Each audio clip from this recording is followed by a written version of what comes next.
Hello and welcome to another episode of the Find Your Voice podcast. My name is Freya Casey. I'm a professional singer and vocal coach and influencer and a best-selling book author. And I just recently, if you listened to last episode, it was very emotional actually.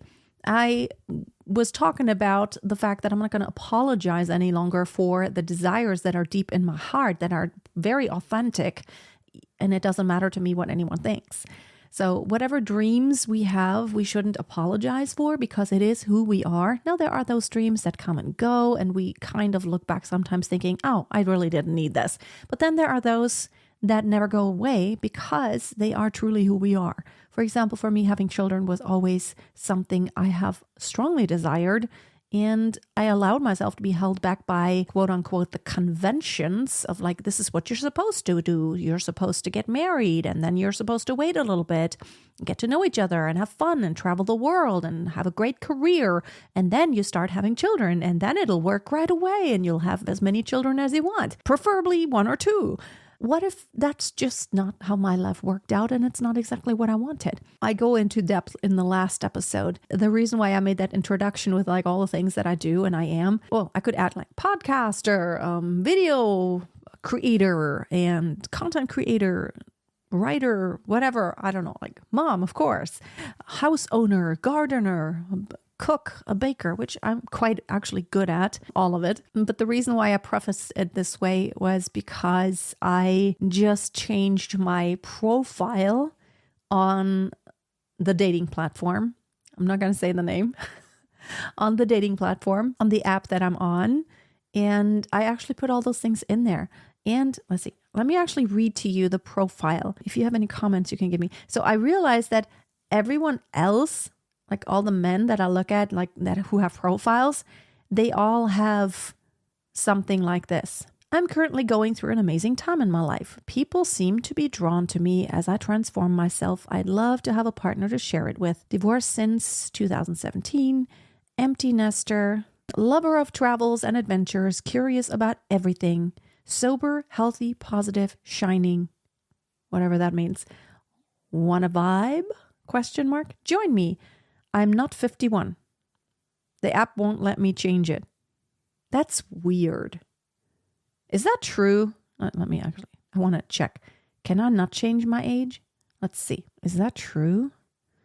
That is really weird. I guess it is true because it doesn't, when I look at my profile and I want to actually edit my profile, I can add pictures and delete pictures. I can do my bio. I can edit my interests, how tall I am, what type of, okay. I guess it is true. I always like to check because I'm I don't know if I believe everything. That is just the weirdest thing. I guess, well, what if someone made a mistake?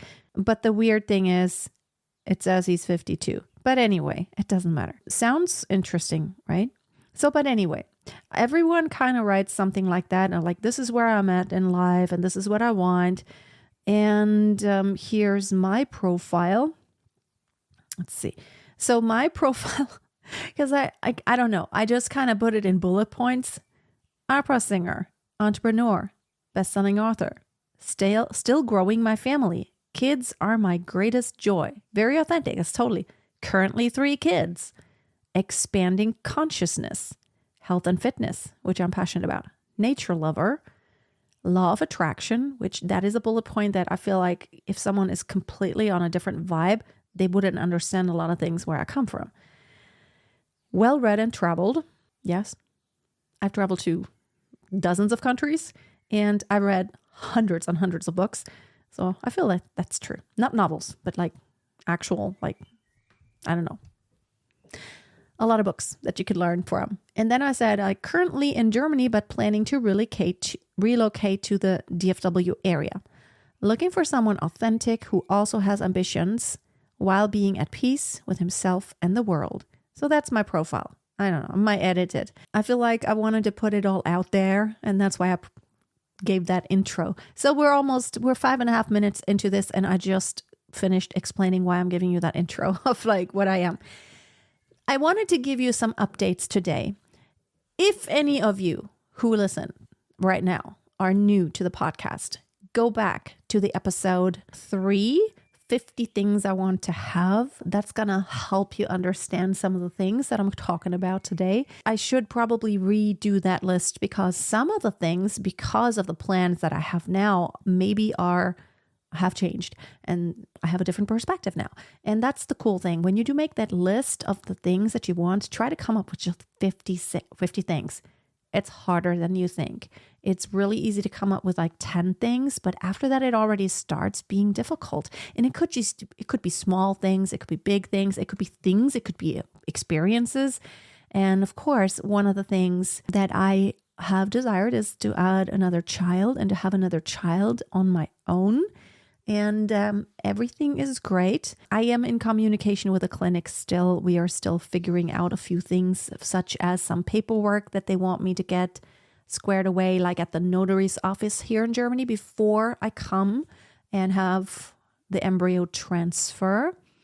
And also some of the tests that they want me to do. So I'll go to my doctor's office here and I'll have a few tests done so that they have an understanding of what the protocol is going to be, where I'm at health-wise. You need to check some things before you get pregnant. So that is all on track, I would say.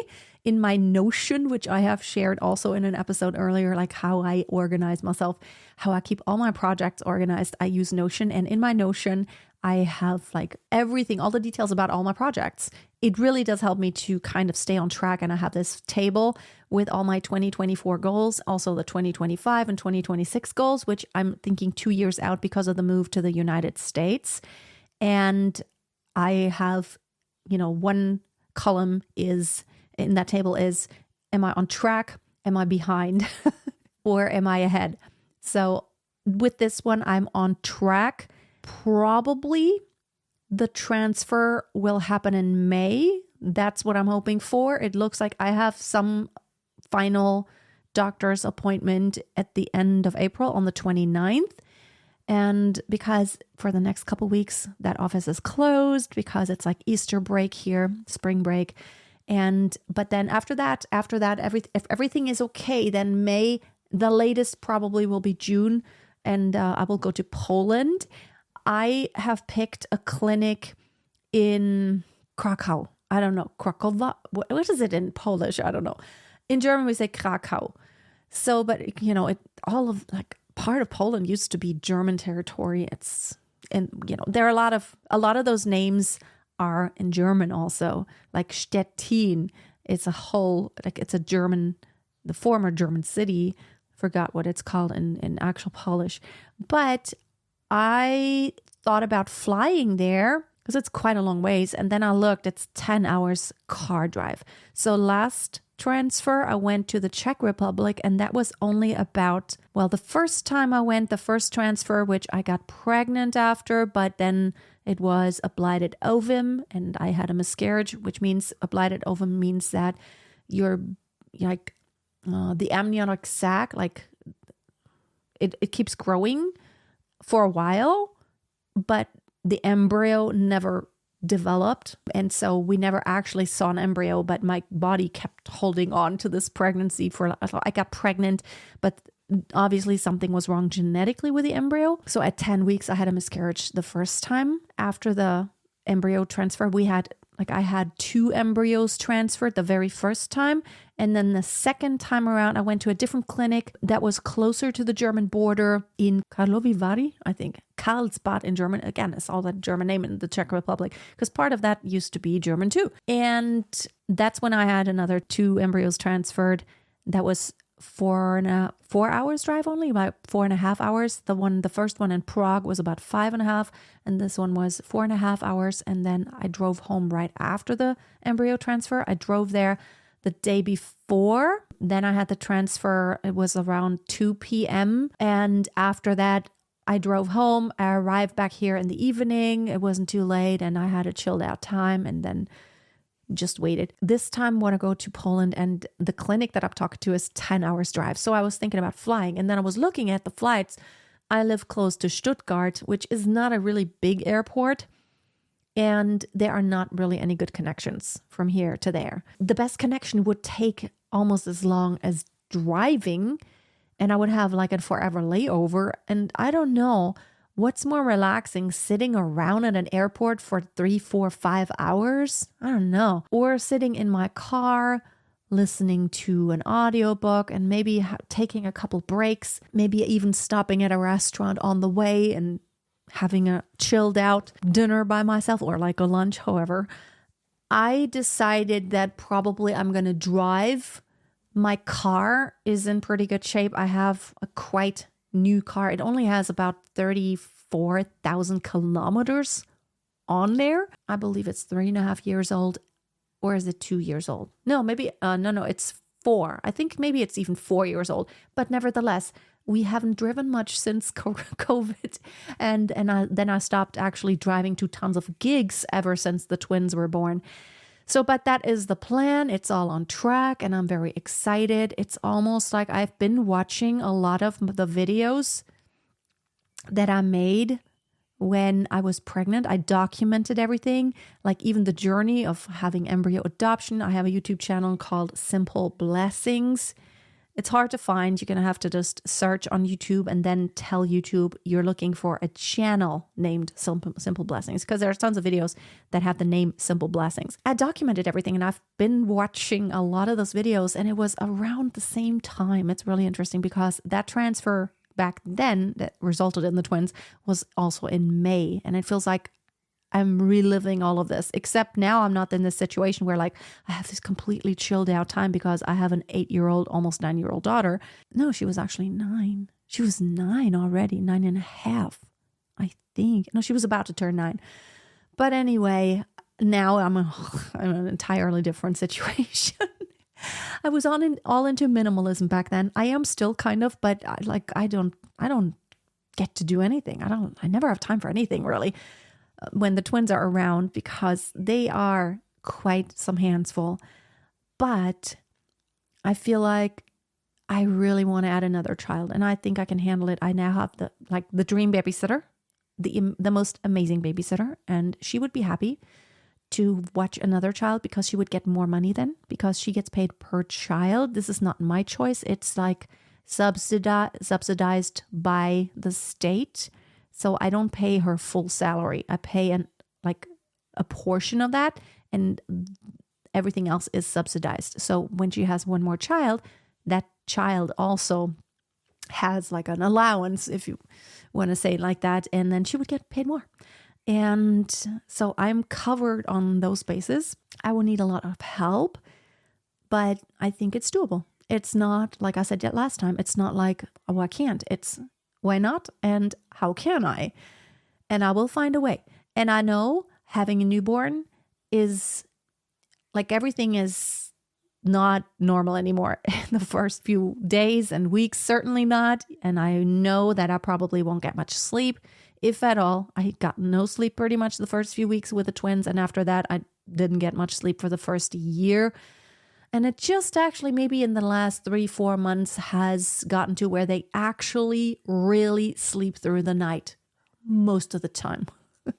It's not like they actually fully wake up, but it's like sometimes there's a little bit of restlessness. And if I don't, pat them and be like, it's okay, Mama's here, then they maybe would start crying. But I'm excited. I'm so excited. It's almost like right after the twins were born, I had this vision that I'm going to have another girl, a baby girl. I might be so wrong, but it's the vision I had. We will see. We will see what happens. So that is the update on that topic. Then on the other topic of moving to the United States, I have officially now a Texas LLC. So that has happened, which means now I can have a US bank account. I have a registered agent, which means I have actually a business address there, and which also means I could technically get a phone. I'm thinking about getting a personal assistant even before I go there, someone who starts working for me. For now, probably part-time. Not now. It's not going to happen right now. But maybe like later this summer or in the fall, I'm going to probably look into that and try to find someone who can actually physically take care of a few things for me there. So that's rolling. And the point is, I need that LLC in order to start investing in my business, because I have to have made a certain amount of investments in order to get my investor visa. So it's at least 60, 80,000 US dollars.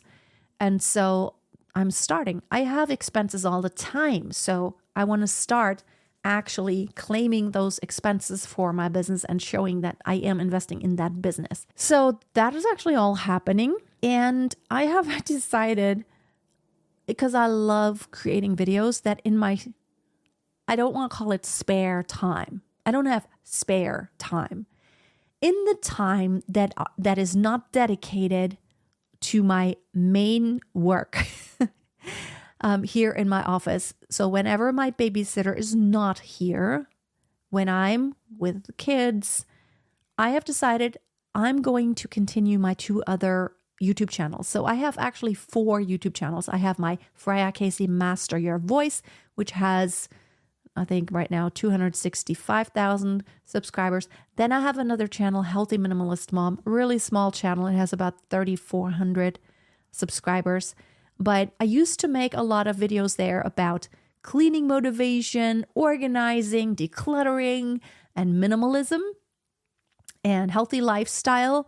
And I haven't ever since the twins. I made one more video where I cleaned when the twins were very small in those first 3-4 months, I think, because I could literally actually tie them around me and do a few things, and then they would sleep a lot back then. But now that's really hard. But I have decided I want to start creating content for that channel again. And by doing things I do anyway, like cleaning and organizing and trying to declutter, which we badly need to do before we move to the United States. If we are to move, oh my goodness, excuse me, there's a lot of work to be done here. And I have actually just talked to my oldest daughter. She is going to be 12 this summer. And I asked her, what about you helping me with my side project YouTube channels, which are just hobby and fun? But what about you helping me and we do 1 video every week and we could split, like whatever we make from AdSense, we could split. You get half of it and I get half of it. I mean, there are obviously maybe some expenses and we have like a software that we use, but I want her to kind of get into this mode of like, okay, if I want to make money, there are things I have to do and I have to care about this project. And potentially there could be a lot of money be made, not for me, but for her. That's a lot of money. Even if she makes like 100 euros, that's a lot right now already. So that channel used to be monetized and then it got demonetized because I stopped uploading, obviously, just about 2 years ago. I haven't uploaded for 2 years, but it has 3,400, a little more than 3,400 subscribers. And I feel like a lot of those who are still subscribed, when I drop a video announcing that I will actually continue, they will continue watching. Then I have this other channel, Simple Blessings, which I'm documenting my journey. And I feel like that's almost an automatic because I've been doing updates there. That one makes at this point between $20 and $50 per month because I don't really do much, but it has potential. And it's all about my journey of growing my family. Honestly, I don't know. Maybe even after having another baby, I'm not sure if I'm done. I'm still thinking I might want to adopt, especially when I'm in the US, because there is this foster to adoption option. Sounds nice. Foster to adoption option. And it doesn't have to be a newborn. We could just maybe take in a child that's in need and give that child an opportunity. I don't know yet, but it could happen when we're in the States. But I know that I would then need to have a green card. We're starting out with the investor visa, but I'm thinking it's the quickest, least expensive way. And then once I'm in the US, I could probably then go for the EB1A, which is like, NIW. No, it's the EB2 NIW, I think.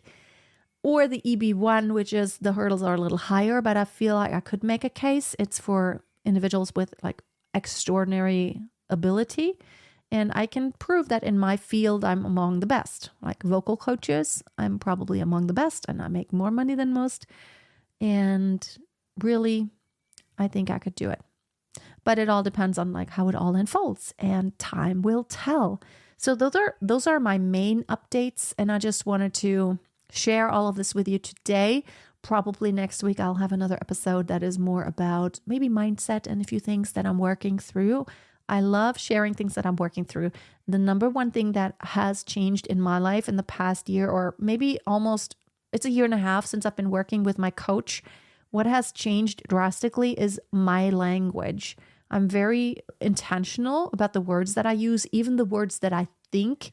So instead of saying, oh, this is hard or this is difficult, I try to rephrase it. It's like, it's going to be physically exhausting, which that doesn't have that label of negativity as does the word so difficult, because subconsciously when we say the word difficult, we suggest to our subconscious that it's hard, it's difficult, and that's what it's going to be. It's like, our subconscious is going to look for that. It's going to make sure that the words are true. And by saying it's going to, maybe not even saying physically exhausting, having a newborn baby is going to require me to put in energy, a lot of effort, which I'm going to love putting in. It's likely that I will lose sleep because they wake up a lot. And if I breastfeed, if I nurse them, I'm going to have to get up multiple times a night. And I'm very clear. But I'm not using this language. I was like, oh, it's going to be crazy and hard and difficult. I just need help. And I try to just be mindful of the language that I use.